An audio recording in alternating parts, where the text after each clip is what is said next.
Hi friends, good morning. எல்லாரும் எப்படி இருக்கீங்க? இன்னைக்கு வந்து ஒரு யூஷுவல் ரொட்டீன் vlog பார்க்க போறோம். இந்த vlogல வந்து நான் பிரேக்ஃபாஸ்ட் ரெசிபீஸ் காட்ட போறேன். அதுக்கு அப்புறமா டின்னர் காட்ட போறேன். என்னடா லஞ்ச் காட்டல அப்படினு நினைக்கிறீங்களா? நான் வந்து இன்னைக்கு வீக்லி ஷாப்பிங் போறேன். ஏனா இந்த வாரத்துக்கு தேவையான groceries இதெல்லாம் வாங்க வேண்டியது இருக்கு. அப்புறம் வெஜிடபிள்ஸ் இதெல்லாம் வாங்க வேண்டியது இருக்கு. சோ அதுக்கு போறோம். சோ மேக்ஸिमम வெளியில சாப்பிடலாம்னு யோசிச்சிருக்கோம். அதனால இன்னைக்கு நான் வந்து காலையில பிரேக்ஃபாஸ்ட்க்கு உங்களுக்கு சூப்பரான ரெசிபி நீங்க ரெக்வெஸ்ட் பண்ண ஒரு ரெசிபி செஞ்சு காட்ட போறேன். அதுக்கு அப்புறமா டின்னருக்கு நான் செய்ய போறேன். இந்த vlogல என்னோட வீக்லி ஷாப்பிங் இந்த மாதிரி சின்ன கிளிப்பிங்ஸ் இது எல்லாமே இன்க்ளூட் பண்ண போறேன். கண்டிப்பா உங்களுக்கு இன்ட்ரஸ்டிங்கா இருக்கும்னு நினைக்கிறேன். வீடியோ ஃபுல்லா பாருங்க.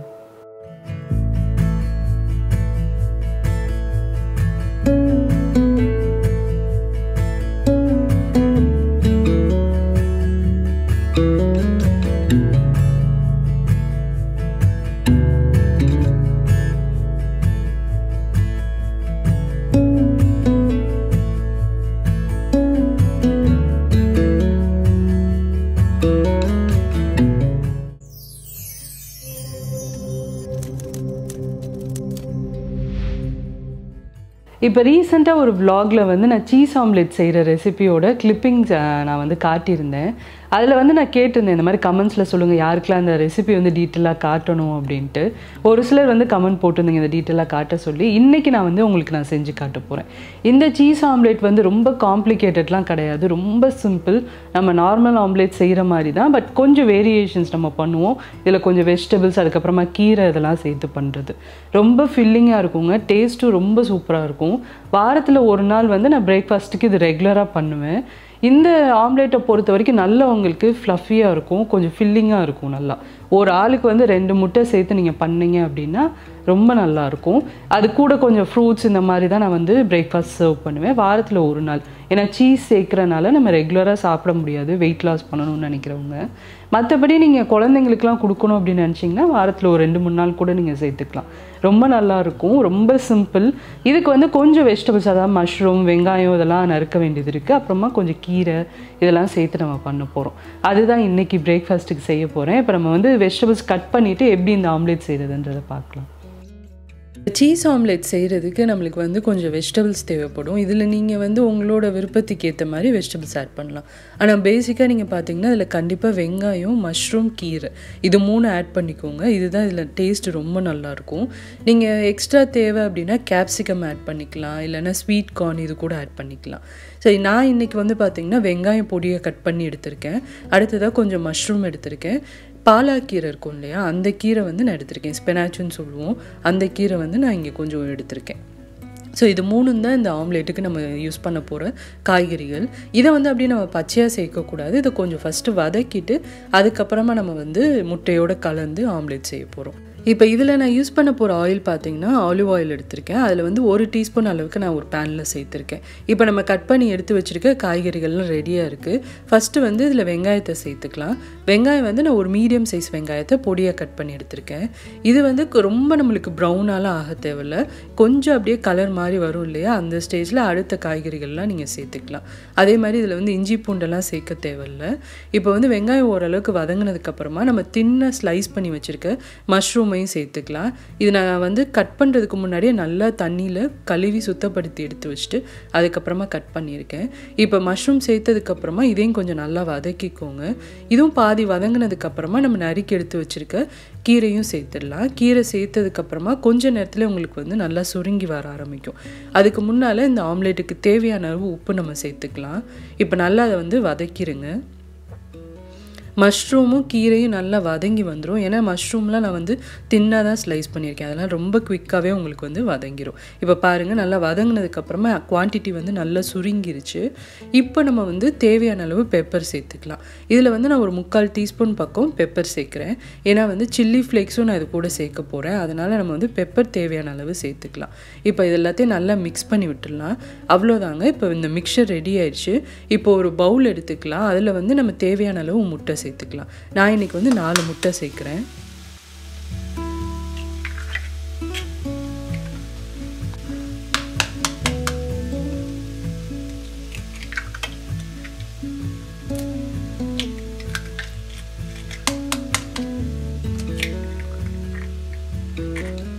இப்போ முட்டை கூடவே நம்ம வதக்கி எடுத்து வச்சுருக்கோம் இல்லையா, வெங்காயம், மஷ்ரூம், அதுக்கப்புறமா கீரை, அந்த மிக்சரை வந்து இதில் சேர்த்துடலாம். ஸ்டில் அது வந்து சூடாக தான் இருக்குது, பிரச்சனை இல்லை, நம்ம கலந்துடலாம் அப்படியே. இப்போ இது கூடவே வந்து காரத்துக்கு ஏற்ற மாதிரி சில்லி ஃப்ளேக்ஸ் சேர்த்துக்கோங்க. இப்போ எல்லாத்தையும் நல்லா மிக்ஸ் பண்ணிடலாம். நம்ம காய் வதக்கிறப்பே தேவையான அளவு உப்பு சேர்த்துட்டோம், அதனால இப்போ உப்பு எதுவும் சேர்க்க தேவையில்லை. நல்லா மட்டும் இதை வந்து கலந்து விட்டுடலாம். இப்போ முட்டை வந்து நம்மளுக்கு ரெடியாக இருக்குது. இதில் நான் இன்றைக்கி சேர்க்க போகிற சீஸ் பார்த்திங்கன்னா துருவின சீஸே நான் வாங்கியிருக்கேன், மொசரல்லா சீஸ் நான் எடுத்திருக்கேன். இப்போ இந்த ஆம்லெட் ஊற்றுறதுக்கு ஃபஸ்ட்டு வந்து நான் கொஞ்சமாக ஆலிவ் ஆயில் சேர்த்துக்கிறேன். சேர்த்துட்டு நம்ம வந்து ஆம்லெட்டை ஊற்றிடலாம். இதை வந்து நான் 2 பாதியாக ஊற்ற போகிறேன். ஒரு ஆளுக்கு 2 முட்டை கணக்குக்கு நீங்கள் செஞ்சீங்க அப்படின்னா அது நல்ல ஃப்ளஃபியாக வரும். நம்ம நார்மல் ஆம்லேட்டை விட இது கொஞ்சம் நல்லா திக்காக வரும், சாப்பிட்றதுக்கு நல்லாயிருக்கும். இப்போ நம்ம வந்து ஆம்லேட் சேர்த்து நல்லா அந்த மாதிரி ஸ்ப்ரெட் பண்ணதுக்கப்புறமா ஒரு பாதியில் மட்டும் நான் வந்து சீஸ் சேர்க்குறேன். உங்களுக்கு எவ்வளோ தேவையோ அவ்வளோ சேர்க்கலாம், இது வந்து அளவெல்லாம் கிடையாது, உங்களுக்கு ஏற்ற மாதிரி நீங்கள் சேர்த்துக்கலாம். ஒரு பாதி மட்டும் சேர்த்துட்டு ஆம்லேட் வந்து வெந்ததுக்கப்புறமா அதை அப்படியே நம்ம வந்து ஹாஃபாக ஃபோல்ட் பண்ண போகிறோம். நார்மல் ஆம்லேட்டில் நம்ம வந்து திருப்பி போடுவோம் இல்லையா, இந்த ஆம்லேட் அப்படியே செய்யக்கூடாது. இந்த மாதிரி ஹாஃபாக ஃபோல்ட் பண்ணிவிட்டு நல்லா வந்து ப்ரெஸ் பண்ணி விட்டுருங்க. அந்த சீஸும் அந்த மேலே இருக்க போர்ஷனும் நல்லா உங்களுக்கு வந்து ஒட்டிக்கும். சீஸும் வந்து அந்த சூட்டுக்கு நல்லா மெல்ட் ஆகிடும். அதே மாதிரி நம்மளுக்கு இந்த சைடு நம்ம இன்னும் திருப்பி போடல இல்லையா, அந்த சைடும் நல்லா உங்களுக்கு வெந்து வந்துடும். நல்ல ஒரு கேக் கன்சிஸ்டன்சிக்கு இருக்கும் அது. இப்போ சூப்பராக வெந்துருச்சு. இப்போ பாருங்கள், பார்த்தீங்கனாலே தெரியும், நல்ல ஃப்ளஃபியாக சூப்பராக இருக்குது, சாஃப்டாகவும் இருக்கும் இந்த ஆம்லேட்டு. இப்போ இதை வந்து நம்ம ரிமூவ் பண்ணிடலாம். இதே மாதிரி இன்னொரு போர்ஷன் ஆஃப் ஆம்லேட்டே நான் ஊற்றிக்கிறேன். ஃபஸ்ட்டு வந்து நீங்கள் ஆலிவ் ஆயில் ஊற்றிட்டு இந்த மிக்சரை வந்து நீங்கள் அதில் சேர்த்துக்கலாம். நல்லா ஸ்ப்ரெட் பண்ணி விட்டுட்டு ஒரு பாதி போர்ஷனில் மட்டும் சீஸ் சேர்த்துக்கோங்க. சேர்த்துட்டு அப்படியே நம்ம வந்து மடக்கிட்டு கொஞ்சம் நேரம் வேக வச்சுட்டு எடுத்துடலாம். பாருங்கள், சூப்பரான பிரேக்ஃபாஸ்ட் ரெடி ஆயிடுச்சு. நான் உங்களுக்கு கட் பண்ணி காட்டுறேன். நல்ல கேக் கன்சிஸ்டன்சிக்கு இருக்கும், டேஸ்ட்டும் ரொம்ப சூப்பராக இருக்கும். கண்டிப்பாக ட்ரை பண்ணி பாருங்கள். நல்ல ஒரு ஃபில்லிங்கான பிரேக்ஃபாஸ்ட்டாக இருக்கும். இப்போ பிரேக்ஃபாஸ்ட்லாம் சாப்பிட்டு முடிச்சதுக்கப்புறமா நாங்கள் வந்து வீக்லி ஷாப்பிங் பண்ணுறதுக்காண்டி கடைக்கு கிளம்பிட்டோம். இந்த வாரத்துக்கு தேவையான காய்கறிகள், க்ராசரிஸ் இதெல்லாம் வாங்க வேண்டியது இருக்குது. ஸோ அதனால் வந்து ஷாப்பிங் கிளம்பியாச்சு. கடைக்குள்ளே நுழைஞ்சதுமே வந்து ஃபஸ்ட்டு ஒரு விஷயம் புதுசாக நான் பார்த்தேன். இது வந்து எப்பயுமே சீசனல் டைமில் இது பார்க்க முடியும். ஆரஞ்சு கலரில் காலிஃப்ளவர், இது எத்தனை பேர் பார்த்துருக்கீங்கன்றதை கமெண்ட் செக்ஷனில் சொல்லுங்கள். இங்கே வந்து அயர்லாண்டில் பர்டிகுலர் சீசன் டைமில் மட்டும் இது கிடைக்கும். டேஸ்ட் ரொம்ப நல்லாயிருக்கும். யூஷுவல் காலிஃப்ளவர் விட இது கொஞ்சம் ஸ்வீட்டர் சைடு இருக்கும், கொஞ்சம் ஸ்வீட் வந்து இருக்கிற மாதிரி இருக்கும், நல்லாயிருக்கும் க்ரன்ச்சியாக. ஸோ இது வந்து நான் சில நேரங்களில் வாங்கி கறி இதெல்லாம் செய்வேன். எப்பயுமே கிடைக்காது, சீசனல் டைமில் மட்டும் கிடைக்கும்.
இப்போ வீட்டுக்கு தேவையான எல்லா பொருட்களும் வாங்கியாச்சு. வாங்கிட்டு நாங்கள் வந்து வெளியிலே லஞ்சு சாப்பிட்டோம். சாப்பிட்டுட்டு அப்படியே வீட்டுக்கு கிளம்பிட்டோம். வீட்டுக்கு போயிட்டு எல்லாம் எடுத்து வச்சதுக்கப்புறமா கொஞ்ச நேரம் ரெஸ்ட் எடுத்துகிட்டு ஈவினிங் வந்து நான் டின்னர் செய்ய ஆரம்பிச்சிட்டேன். இன்றைக்கி டின்னர் வந்து பார்த்திங்கன்னா கொஞ்சம் சிம்பிளாக தான் செய்கிறேன். சப்பாத்தி, அதுக்கப்புறமா குவிக்காக வைக்கிற மாதிரி ஒரு சிக்கன் கறி செய்ய போகிறேன். அந்த சிக்கன் கறியும் பார்த்திங்கன்னா ரொம்ப சிம்பிளுங்க, குவிக்காக செஞ்சிடலாம். பேசிக் மசாலாஸ் யூஸ் பண்ணி பண்ணுற ஒரு இது. ஸோ ஃபஸ்ட்டு சப்பாத்தி மாவு பிசைஞ்சு எடுத்து வச்சுட்டு அது ஊறட்டும் கொஞ்சம் நேரம். அந்த டைமில் நம்ம வந்து சிக்கன் கறி செஞ்சுட்டோம் அப்படின்னா ஈஸியாக இருக்கும். இப்போ சப்பாத்தி மாவு வந்து ரெடி பண்ணியாச்சு. இப்போ வந்து சிக்கன் கறிக்கு தேவையான வெங்காயம், தக்காளி இதெல்லாம் கட் பண்ணி எடுத்து வச்சுக்க போகிறேன். இப்போ இதில் வந்து பார்த்திங்கன்னா ஒரு மீடியம் சைஸ் வெங்காயம் நான் சேர்த்துக்கிறேன். அடுத்ததாக ஒரு தக்காளி சேர்த்துக்க போகிறோம். இது வந்து கொஞ்சம் தொக்கு டைப்பில் தான் நான் செய்ய போகிறேன். ஸோ அதனால் இதில் வந்து ரொம்ப தக்காளி வெங்காயம் இதெல்லாம் தேவைப்படாது.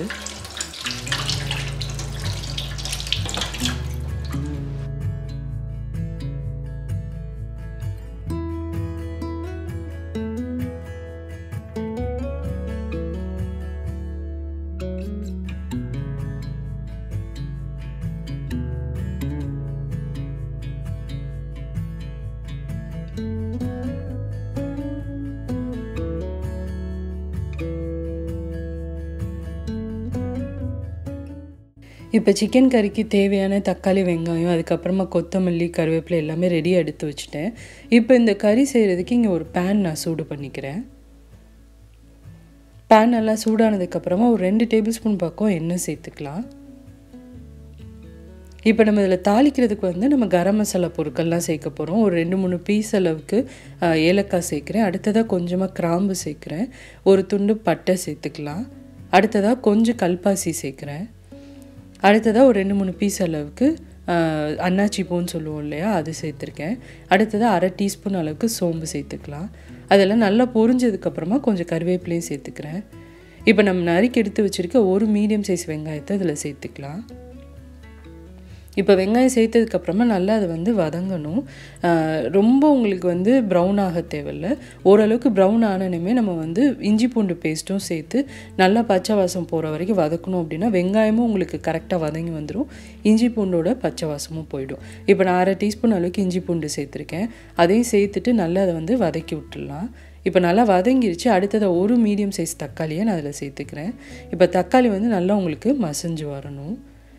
இப்போ தக்காளி வந்து நல்லா வெந்துருச்சு. இப்போ நம்ம வந்து கழுவி எடுத்து வச்சுருக்க சிக்கனை சேர்த்துக்கலாம். நான் வந்து ஒரு 400 கிராம் பக்கம் சிக்கன் இருக்கும், அதை நான் சேர்த்துருக்கேன்.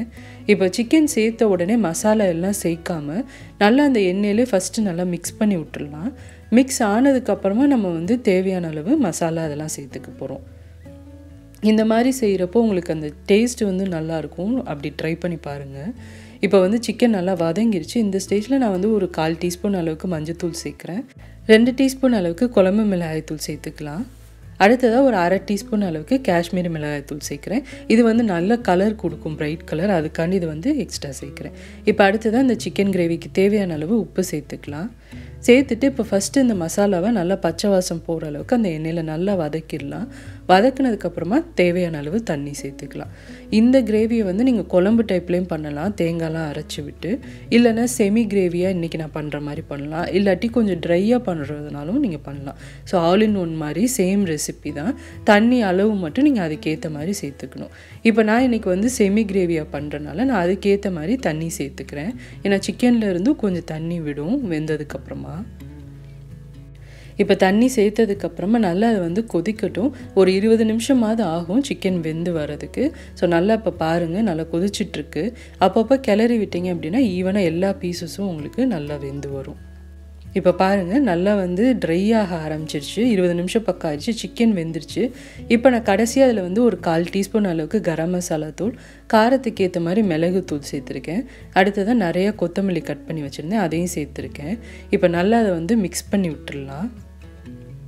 அவ்வளோதாங்க, சூப்பரான டேஸ்ட்டில் ஒரு சிக்கன் கிரேவி ரெடி ஆயிடுச்சு. ரொம்ப சிம்பிள் இது செய்கிறது. அதிகபட்சம் நம்மளுக்கு வந்து 1/2 மணி நேரத்துக்குள்ளே இதை செஞ்சிடலாம், கட்டிங் டைமையும் சேர்த்து. இந்த கிரேவி ரெடி ஆகிறதுக்கு உங்களுக்கு 20 நிமிஷம் தான் ஆகும். நான் சொன்ன மாதிரி நீங்கள் குழம்பு டைப்பில் பண்ணுறீங்க அப்படின்னா கடைசியாக நீங்கள் வந்து இதில் கொஞ்சமாக தேங்காய் அரைச்சி விட்டு கூட நீங்கள் பண்ணலாம். இப்போ சிக்கன் கறி ரெடி ஆயிடுச்சு. நான் வந்து சப்பாத்தி தேய்ச்சிக்க போகிறேன். நான் வந்து கொஞ்ச நாளாகவே இந்த கேஸ்ட் அயர்ன் சப்பாத்தி மேக்கர் தான் யூஸ் பண்ணுறேன். ரொம்ப ஈஸியாக இருக்குது சப்பாத்தி செய்கிறதுக்கு. இந்த ப்ராடக்ட்டை பற்றி ஏற்கனவே நான் வந்து ஒரு vlogல காட்டியிருக்கேன் உங்களுக்கு.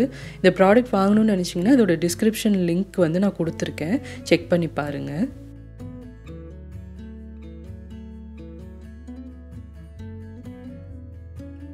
பாருங்கள், ஈஸியாக ப்ரெஸ் பண்ணியாச்சு. இப்போ சப்பாத்தியை வந்து நம்ம சுட்டுக்கலாம்.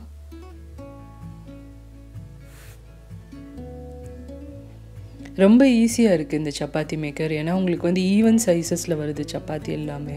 அதே மாதிரி பூரிக்குமே வந்து நம்ம திக்காக கொஞ்சம் தேய்ப்போம் இல்லையா, அந்த மாதிரி வேணும்னாலும் இதில் ப்ரெஸ் பண்ணிக்கலாம். ஸோ ரொம்ப ஹேண்டியாக இருக்குது இது இப்போ யூஸ் பண்ணுறதுக்கு. இப்போ சப்பாத்தி எல்லாமே வெந்ததுக்கப்புறமா நான் வந்து டின்னர் சர்வ் பண்ண போகிறேன்.